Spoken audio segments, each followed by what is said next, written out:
A guys, welcome back to our channel. నా పేరు నాగేష్ రంగపురము. ఈరోజు ఎస్ఆర్హెచ్ వర్సెస్ ఎల్హెచ్డి ఆడింది కదా, 57th మ్యాచ్. చాలా క్రూషల్ మ్యాచ్లో గెలిచిందని చెప్పుకోవచ్చు.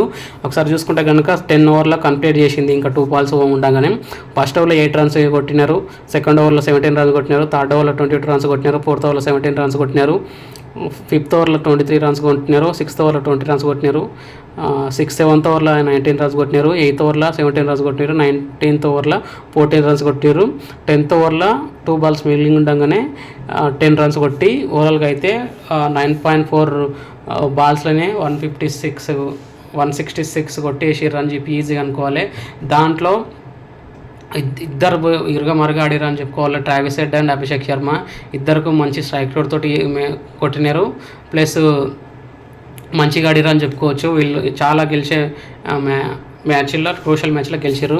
సో ఇది ఫాస్టెస్ట్ 150 IPL హిస్టరీలో గెలిచింది అనమాట. చీజ్ 160 స్కోర్ని ఈజీగా కొట్టేసారు అని చెప్పుకోవాలి. ఫస్ట్ ఐపీఎల్లో ఫస్ట్ హిస్టరీ అనుకొని చెప్పుకోవచ్చు. ఇంత ఫాస్ట్గా ఎవరు 150 స్కోర్లు కొట్టలేరు. మన ఎస్ఆర్హెచ్ అది కూడా బ్రేక్ చేసిందని చెప్పుకోవచ్చు. నేను ఫస్ట్ చెప్తున్నాను కదా, మన ఉన్న రికార్డ్స్ అన్నీ బ్రేక్ చేసి కొత్త రికార్డ్ క్రియేట్ చేయడానికే వచ్చిందని చెప్పి నేను ఫస్ట్ నుంచి చెప్పుకుంటూనే ఉన్నా. ఇది కూడా అప్పుడు కూడా ఇప్పుడు కూడా అదే కన్ఫర్మ్ అయ్యింది.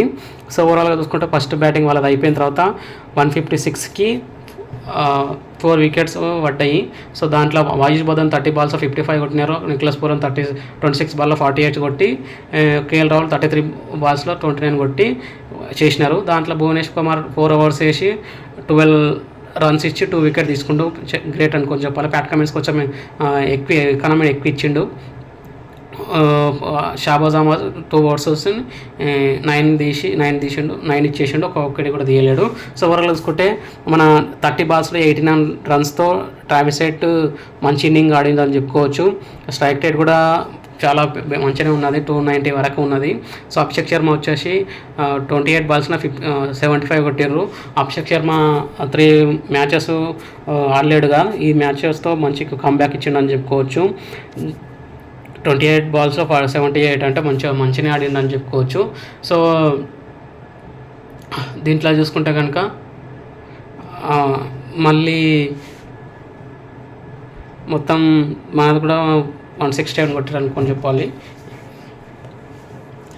దాంట్లో అభిషేక్ శర్మ 6 6లు 8 4లతోటి 267 స్ట్రైక్ రేట్ తోటి ఉన్నాడు.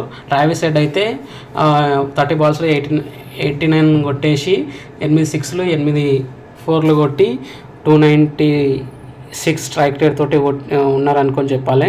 ఇది చాలా బెటర్ ఇన్నింగ్ అనుకొని చెప్పాలి. ఇద్దరు ఓపెనర్స్ ద్వారా ఒక్క వికెట్ పడకుండా కూడా గెలిచిరని చెప్పి ఇది ఒక హిస్టరీ అని కూడా చెప్పొచ్చు.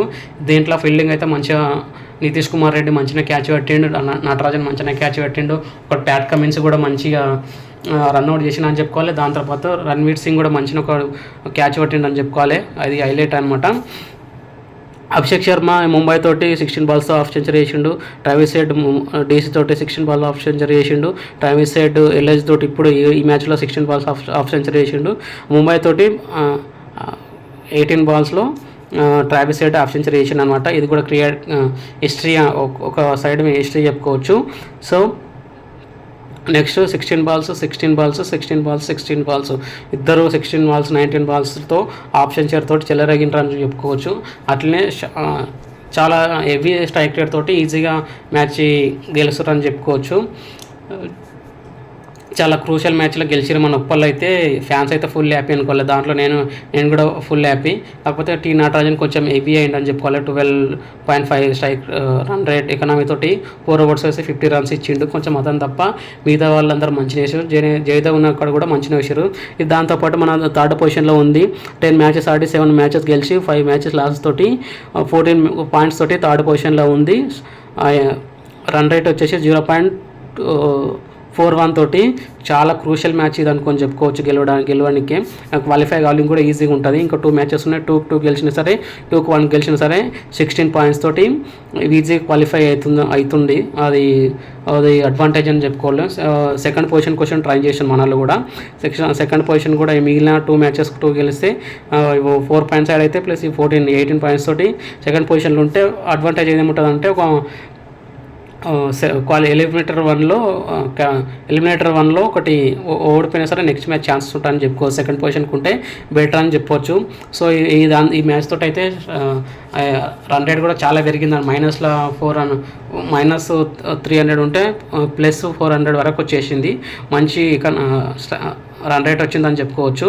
నెక్స్ట్ వచ్చేసి మన మ్యాన్ ఆఫ్ ద మ్యాచ్ మన ట్రావిస్ హెడ్కి ఇచ్చిండు 8 6లు 8 బౌలర్తో 295 రన్ రేట్ తోటి. సో ఓవరాల్గా వచ్చి అయితే మ్యాచ్ అయితే మంచి క్రూషల్ టైంలో మంచి గెలిచిందని చెప్పాలి. ఇది ఫస్ట్ సెకండ్ ఓవర్ నుంచే వన్ సైడ్ మ్యాచ్ అని చెప్పుకోవచ్చు. నేనైతే ఫస్ట్ అనుకున్నాను, సో ఫస్ట్ 10 బాల్స్లోనే కొట్టేస్తుంది, 10 ఓవర్స్లో కొట్టేస్తుంది అని చెప్పేసి. సో మీరు ఏదనుకుంటారో, ఎట్లా ఆడినరో, ఎవరు బెస్ట్ ఆడినరో, ఎవరు బెస్ట్ ఆడినరో, తర్వాత నెక్స్ట్ మ్యాచెస్ ఎవరు బెస్ట్గా ఆడితే ఎట్లుంటుందో ఒకసారి కామెంట్ చేయండి. ఈ మ్యాచ్ ఎట్లా అనిపించిందో, ఎవరు బెస్ట్గా ఆడారో అని చెప్పి మీరు కూడా కామెంట్ చేసి మన ఛానల్ సబ్స్క్రైబ్ చేసుకోండి. సపోర్ట్ చేస్తే మంచి వీడియో చేస్తాము. సో వాళ్ళకు కూడా లక్నో కూడా ఇంకా 2 మ్యాచెస్ ఉన్నాయి. 2 మ్యాచెస్లో గెలిస్తే వెళ్ళే ఛాన్సెస్ ఉన్నాయి. బట్ చూడాలి. ఇంకా మనది వచ్చేసి నెక్స్ట్ మ్యాచెస్ ఒకటి గుజరాత్ తోటి, పంజాబ్ తోటి ఉన్నది. రెండు మన హైదరాబాద్లోనే చెప్పుకోవచ్చు. ఈ క్వాలిఫై అయిన టీంలో చెప్పుకుంటే కనుక కేకేఆర్ ఆల్రెడీ క్వాలిఫై అయినట్టు, ఆర్ఆర్ క్వాలిఫై అయినట్టే. ఇంకా 2 మ్యాచెస్లో 1 గెలిస్తే మనకు కూడా 90% 1 కూడా మనది కూడా క్వాలిఫై అయ్యే ఛాన్సెస్ ఉంటుంది. ఇప్పుడు సిఎస్కే నెక్స్ట్ 4th పొజిషన్లో ఉంది. 3 మ్యాచెస్లో 2 గెలిస్తే అది కూడా క్వాలిఫై అయ్యే అవకాశం ఉంటుంది. సో చూస్తూనే ఉండండి. మన ఛానల్ని సబ్స్క్రైబ్ చేసుకోండి, సపోర్ట్ చేయండి ఫ్రెండ్స్. ఇట్లాంటి వీడియోస్ మళ్ళీ చేద్దామని చెప్పి నేను అనుకుంటున్నాను. సో మీరు సపోర్ట్ చేస్తే కనుక ఇంకా మంచి వీడియో చేస్తానని చెప్పి అనుకుంటున్నాను. See next video.